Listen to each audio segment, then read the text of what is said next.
Welcome. Welcome to my tiny house. This space is 144 square feet, and it will be my living space as a graduate student at the Yale School of Forestry and Environmental Studies.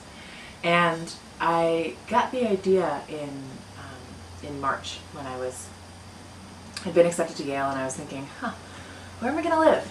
And I was working for a building company at the time, and as their sustainability coordinator, and helping to source alternative products and just sort of thinking about the built environment in a different way, and thought, gosh, it'd be really neat to build my own house.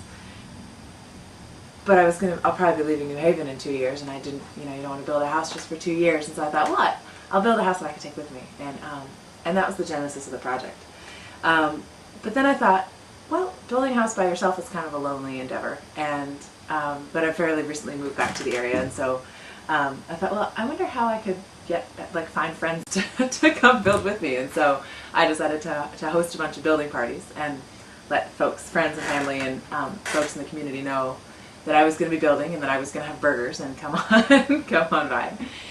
The school's been really supportive. It's being built at the Governor's Academy in Byfield, and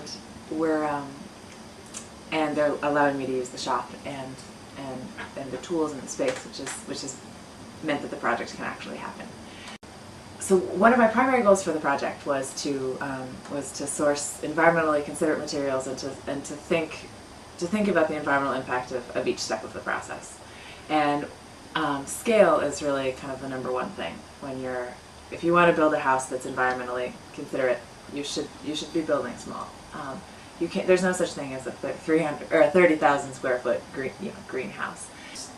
And I sourced all of the wood is FSC certified, which means it's been certified by the Forest Stewardship Council as coming from a forest that promotes regenerative forestry. And we used non-toxic paints and finishes, and paint with a low volatile organic chemical content. Let's see what else. We've got a 200-watt solar array, which will provide all the power.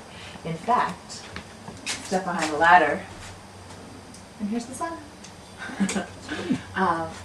And so that will power my laptop, cell phone, and lights.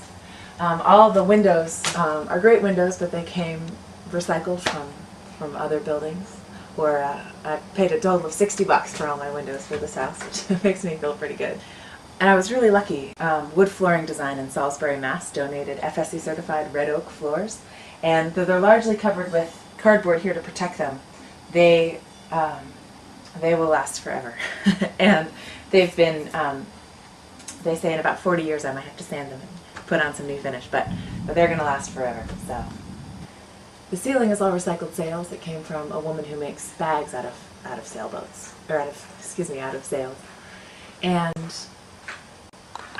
the insulation is spray foam, but it's made with a soy content, so they're able to swap out some of the petroleum for a waste soy oil, and it saves a lot of energy, and it's going to make a really snug house.